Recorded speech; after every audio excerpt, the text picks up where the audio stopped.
Hello,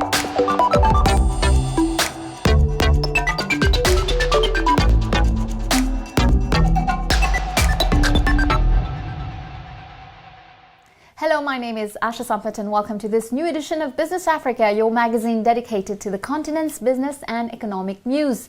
As usual, you can win $150 in our Business Africa game. More details later, but first, today's top stories.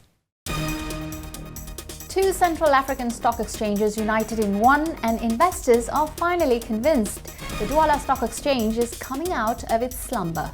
We, as professionals, are very satisfied because it still allows us to have a common discourse vis-à-vis those wishing to invest in the stock markets or to float their companies.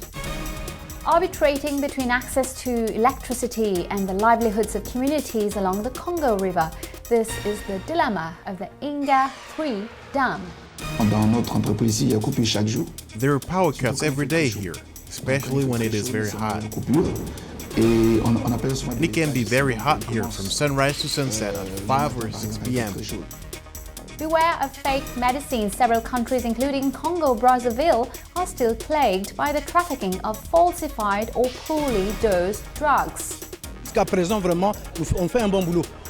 We do a good job and I see no problems. Even when my own children are ill, I give them the same medicine. This is the story of two financial markets in the SAMAC zone, the Economic and Monetary Community of Central Africa, which have finally merged. It's the Douala Stock Exchange and the Libreville Central African Stock Exchange, which have now become one, a new regional stock exchange located in Douala, which has struggled to convince rather cautious investors. But in recent months, several bond issues and renewed interest in the equity securities have changed the game. To find out more, Abubakar Munchili, our correspondent in Cameroon, visited this new stock exchange, a gateway to a vast regional financial market. Take a look. We are at the headquarters of the Central African Securities Exchange, the BVMAC, in the heart of the Aqua Business District in Douala, the economic capital of Cameroon. Almost 2 years ago, it became the only stock exchange in the sub-region. A real hope in the SAMAC zone, the Central African Economic and Monetary Community. Nous avons depuis le 4 juillet 2019. Since July the 4th, 2019, we have witnessed the merger acquisition of Douala Stock Exchange, which was the Cameroon Stock Exchange and the Central African Securities Exchange, namely the BVMAC, whose headquarters were in Libreville. The heads of states had, therefore, decided to integrate the financial markets of Central Africa. We, as professionals, are very satisfied because it still allows us to have a common discourse vis-à-vis those wishing to invest in the stock markets or to float their companies. For nearly 16 years, from 2003 to 2019, the CMAC zone was indeed marked by the coexistence of two competing stock markets, resulting in painful consequences for the local business community. We suffered a lot from the fact that there were two active stock exchanges, two regulatory bodies in the CMAC zone. Thus, it did not allow issuers and all those who wanted to float their companies on the stock market to be able to choose one financial centre or another. Since then, the single stock exchange and two key players have been driving the financial market in the sub-region. First, the regulator, which is the Central African Market Surveillance Commission, CASUMA, then the Bank of Central African States, the BIAC, which acts as a settlement bank. Au-delà donc de ces acteurs centraux, Beyond these central players, therefore, we have around 15 brokerage firms that are approved by the regulator, whose role is to serve as an intermediary between the public that needs to invest and the issuers. Next to these actors, who are the intermediaries, there is, of course, the economic operators themselves, because without the economic operators, without investors, without issuers, there is no exchange in the financial markets. Allios Finance Cameroon is a leasing company. It is among the first companies in Central African sub-region to understand that the arrival of the stock exchange represented a great opportunity for the business community in the sub-region. Pour l'expérience, au début, on avait quelques... On an experimental aspect, at the beginning, we did have some questions. But I must say that it was rather a great experience, a great success. The players in the stock market in Central Africa are in fact listening to companies. We were looking for 8 billion CFAF. We had a subscription rate of 110%. It means that there really is a need for institutional investors on this market. For the past 2 or 3 years, we have been listed on the Douala Stock Exchange, and things are going very well. Ça se passe très bien. Just like Alios Finance, over the past days, other firms have been knocking on the door of BVMAC to take advantage of the mechanisms for mobilizing funds and savings that are quite different from traditional channels. This is the case of the Regional, a Cameroonian microfinance company with equity of around 10 billion CFA francs, which has the ambition to become a universal bank and is seeking to increase its capital by around 15 billion CFA francs. We made this transaction, Financia Capital, as lead arranger. We are relatively satisfied to date with the popularity of the operation among small investors. People have responded favorably. We also have a lot of people from Cameroon, of course, but also Chileans, Gabonese and Congolese. So these types of operation should be multiplied. A great example which illustrates the real breath of fresh air taken by the Central African Securities Exchange recently, particularly in the bonds market.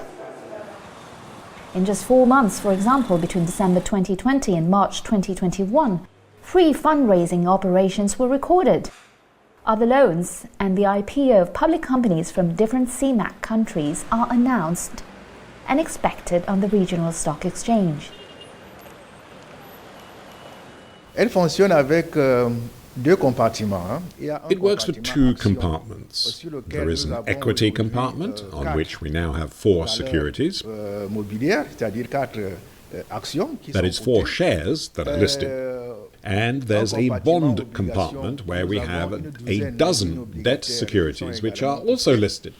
It's still insufficient in terms of capitalization, and sincerely, it doesn't really reflect the level of economic activity of the states and the economies of the sub-region. Performance that still poorly reflects the economic potential of the CMAC zone. Stock market officials and market participants are well aware that the challenges are enormous and the actions to be taken quite urgent. There is some reluctance. I believe that it's a problem of stock market culture, communication and training of various economic actors. So our programs today essentially go in that direction, namely to promote the Central African Securities Exchange in Douala, to make the place attractive, create more awareness among students, for example. We want them to consider taking finance and stock market into account in their training, and even start from the primary school level. From the grassroots to the highest level, people should be able to understand how the stock markets are essential to fund their businesses and activities. Also to be able to invest their savings in a safe and credible way. So that's the job we're doing now. You cannot have a solid CMAC economy without a performing stock market. We cannot do without a stock exchange. So it is absolutely necessary that the stock market thrives. So we are working a lot today on the regulatory framework to change, improve the various CMAC regulatory texts to make the regulatory framework of the stock market more competitive. The CMAC zone is destined to have a performing financial market if it wants to pursue and consolidate its economic development. A myriad of incentives, plus the willingness of the players and the growing enthusiasm of companies for the Central African Stock Exchange are proof that the sub-region of the African continent can become a land of opportunity for many investors and businesses. Is this the end of a boom? One thing is sure, the ecosystem of East African startups attracted less private capital in 2020. Investments have indeed fallen by 54% according to the latest edition of Africa Tech Venture Capital Report. In total, the region attracted $334.3 million last year compared to $725 million in 2019. Kenya accounts for the lion's share of this financial windfall, absorbing $305 million alone. Lagos, Nigeria's great metropolis, says no to power cuts. With a population of 27 million and 25% of the country's GDP, it receives 9 times less electricity than it needs to put an end to the load shedding and generators that hinder the development of businesses. The authorities in Lagos are exploring a new idea. They want to launch a tender for a separate system of generation, distribution and transmission of electricity. The project is still being studied and will be presented shortly. And the situation of frequent power cuts continues to have a heavy impact in the Democratic Republic of the Congo. The Inga free hydroelectric dam project on the Congo River was put out to tender in 2016 and could start this year. But it continues to be the subject of much social and environmental opposition. The point of balance between the economic profit of companies and the means of subsistence of the local populations is always difficult to find, as we discovered in this report. Take a look.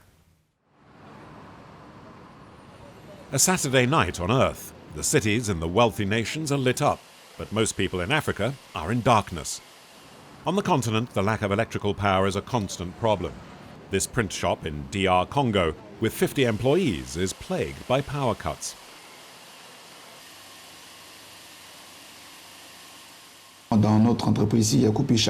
There are power cuts every day here, especially when it is very hot.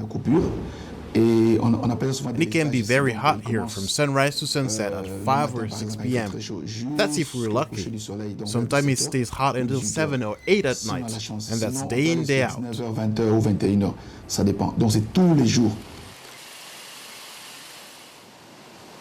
But there are solutions. DR Congo has an exceptional site on the River Congo with a huge natural reservoir. The biggest man-made dam in the world, twice as big as the Three Gorges Dam in China, could one day span this river. This mammoth project would provide most of the continent's energy requirements. At the moment, just 2 small and aging power stations are in place. The plants, known as Inga 1 and Inga 2, are not running at full capacity and barely meet the country's electricity requirements. The finance package we have with the SNEL is backed by international donors. It will enable us to rehabilitate both of the Inga power stations, 4 of the 6 turbines on Inga 1 and 5 out of 8 on Inga 2. At around 40,000 megawatts, the power producing potential of a dam here is staggering. That is the equivalent of 40 nuclear power stations. But any attempt to find the funding for such a project would need the participation of several financial backers working in partnership with national authorities. At the moment, the African Development Bank is working with the government of the Democratic Republic of the Congo on a $15 million study to examine the potential for developing the site in stages. This is a major investment, and it won't be possible to mobilize resources in one go. So we are now asking ourselves if we should develop Inga 3 or an initial phase of the Grand Inga. The decision will of course be taken by the DRC government on the basis of the various technical and financial elements involved.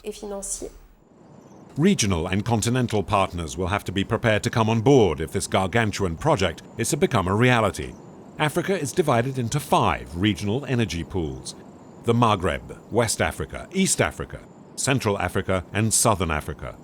They could play a key role in mobilizing the funds required. Hydroelectric power stations are a far more ecological source of energy than oil-powered plants, such as this one. They provide clean, renewable energy, as well as being 3 to 4 times more cost-effective. Building such a colossal dam will, however, cause considerable environmental and social impact. These social and environmental concerns were not overlooked by the team responsible for the construction of Uganda's Bujagali Dam. The people living close to the site were relocated and are now attending agricultural courses to help them continue earning a living. for those villages which are being directly affected by the project, we have programs where we're training the people in those villages in both agriculture and in skills training. And also we have looked after the vulnerable peoples that have lived in there. Back in DR Congo, where the only available data is the United Nations Environment Programme report. According to the report's findings, Inga 1 and Inga 2, the currently operating power stations, are two, quote, very encouraging examples of the production of clean energy. In the meantime, companies in Kinshasa will just have to soldier on. When one day the mighty Inga Dam rises up to stem the River Congo, it will carry the entire African economy with it.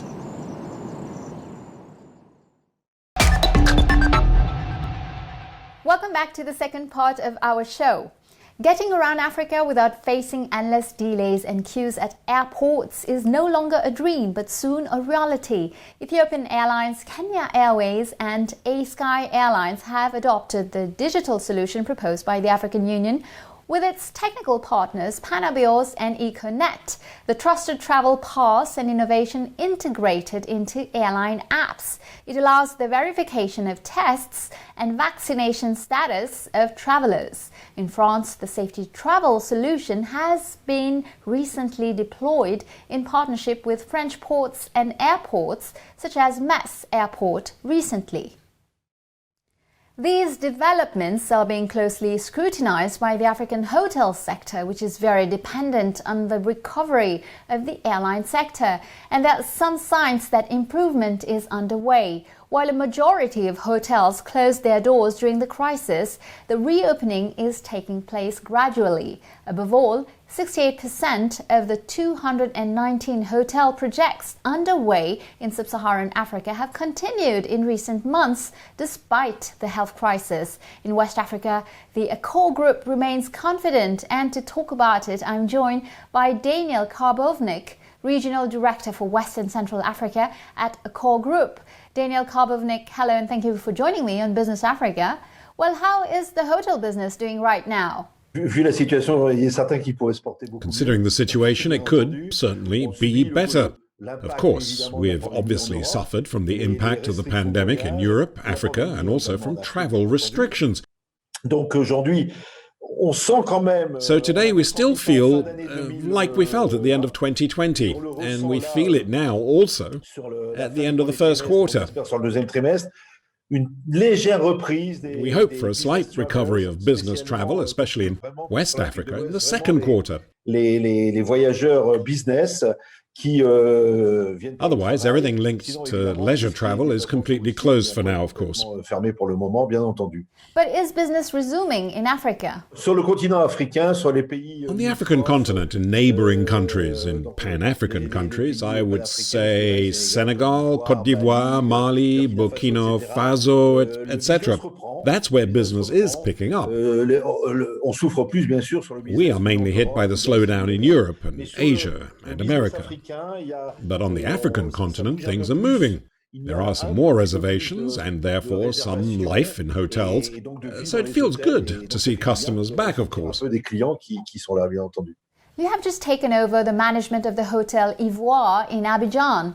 What are your plans for this exceptional place? I'd say iconic. It's the standard and the Ivorian flagship for tourism, whether leisure or business. There are still some challenges. First, we need to get through this pandemic because, hey, and I'm an eternal optimist, and I'm convinced that business will resume. I see a ramp up from September, October, following the progress in the field of vaccinations, including here on the African continent. And then there are the post-pandemic objectives. Continue to be the flagship of the tourism industry in Côte d'Ivoire, also to be fully in line with the 2021-2025 vision of President Ouattara, to make Abidjan and Côte d'Ivoire one of the leaders in business tourism on the African continent. After this phase, we'd also like to develop something new for the Sofitel Ivoire, leisure tourism. You know, in Abidjan, we don't call the Sofitel Ivoire the Ivoire Hotel, we say the Ivoire Village, because the site is so big. You have 400 hotel rooms, a cinema, a casino, tennis courts, a swimming pool. Absolutely huge. These are places where you can be completely relaxed and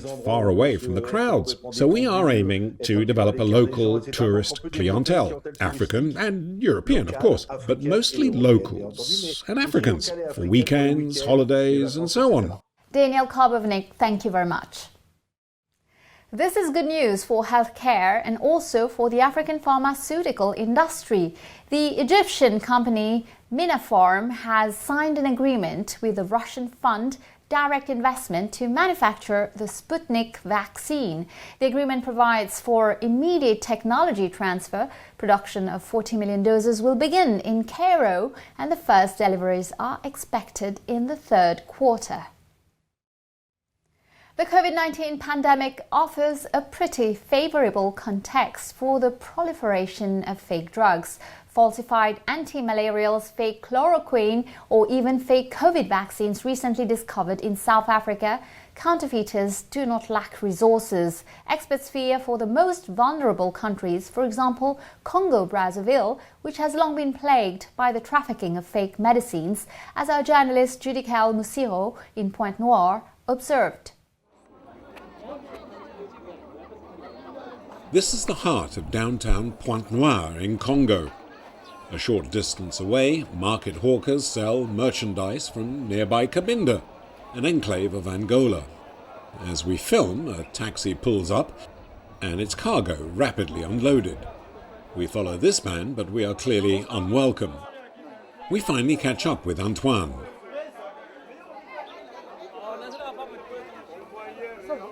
He earns a living selling counterfeit medicine. Although what he is doing is illegal, Antoine has supported his family this way for the past 7 years. We do a good job and I see no problems. Even when my own children are ill, I give them the same medicine. We can't afford French drugs, so we make do. A syrup, which costs $4 in a chemist, will cost half that here. 70% of the population buy their ersatz medicine at knockdown prices. In Pointe-Noire alone, the traffic accounts for 20 to 25% of the national market. When the high street pharmacists complain, the street hawkers have a ready response. We tell them that if they aren't selling medicine, they should be out of business. They're still selling, so business must be okay. Some people in Pointe-Noire prefer to buy from them. Everyone has to take care of his own business.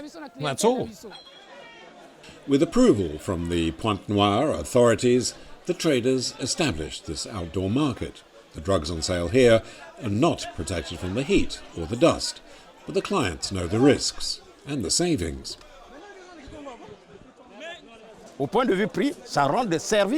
As far as the price goes, it's a useful service to have. When you really need medicine and can't afford pharmacy prices, you can always come here.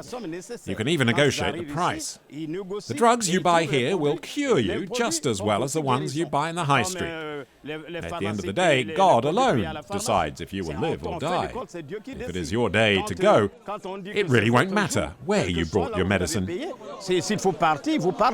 In this chemist, some 250 clients come to purchase medicine.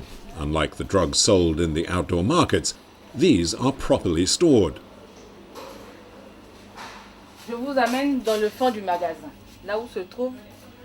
Let me take you to the back of the shop where we have external medicines. Here we have phials, sachets, syrup. Everything is stored alphabetically. Here we have the A's.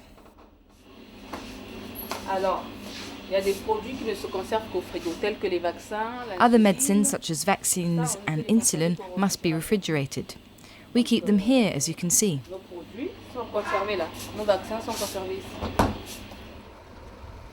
The professionals estimate that 1/5 of the medicine sold on the street is past its shelf life.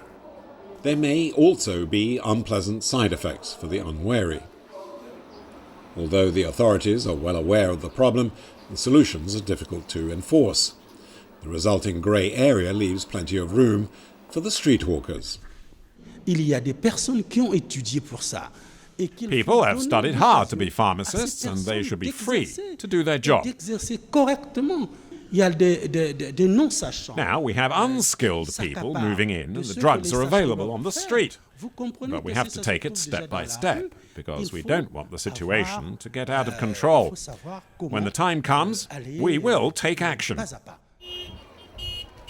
This phenomenon is present in several African countries. After the 2009 Cotonou Agreement, mobilizing around 30 states against the trafficking of fake medicines, the Lomo initiative signed last January wants to go even further by standardizing criminal sanctions in national jurisdictions, as well as pooling information and good practices. It's now time to reward our loyal viewers of Business Africa. It's up to you to answer to the following questions. If you're drawn among those who have given the correct answers, you will win $150. This is game number 550, so listen carefully to the 2 questions that follow, and good luck. First question. Which stock exchanges merged to form the Central African Securities Exchange, BVMAC? Abidjan and Lagos, Douala and Libreville, Douala and Abidjan. Second question.